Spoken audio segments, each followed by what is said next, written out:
رمضان مو شهر نجرب فيه أجسامنا.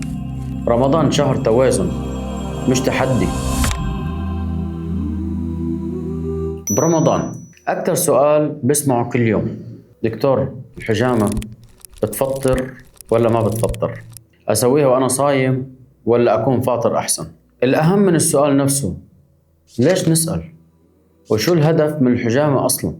قبل لا ندخل بنقاش تفطر أو ما تفطر، خلونا نفهم شيء مهم. رمضان مو شهر نجرب فيه أجسامنا.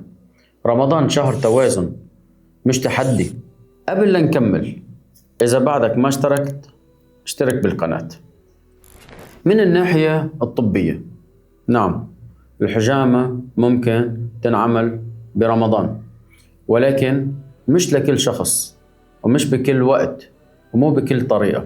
الجسم أثناء الصيام بيكون فاقد للسوائل، طاقة أقل، حساس أكثر، وأي تدخل لازم يكون محسوب.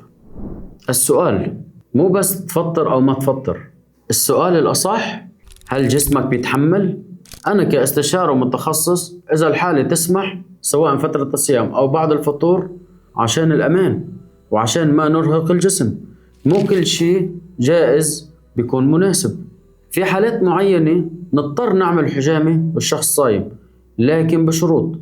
الحالة العلاجية: تعب شديد ما في بديل، بيكون الشخص قوي، ضغطه مستقر، متعود على الصيام، وهيدا قرار طبي مش قرار عام.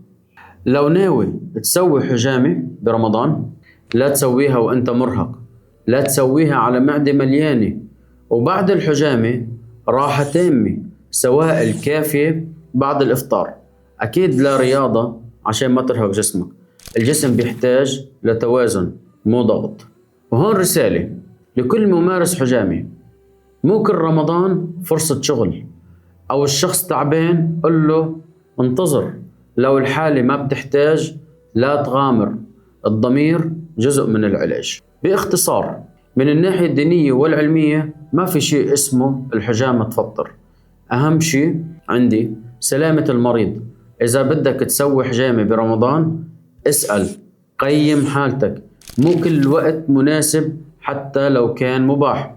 رمضان شهر عبادي وشهر وعي، والحجامة لما تنعمل بعقل بتكون نعمة، ولما تنعمل بعشوائية بتصير نقمة وعبء. اختار الوقت الصح والطريقة الصح، والأهم في المكان الصح مع الأخصائيين أكيد الصح. تابعونا، بدنا نكمل حكينا عن الصيام والصحة والعلاج الصح. القرار قرارك، نحن معك.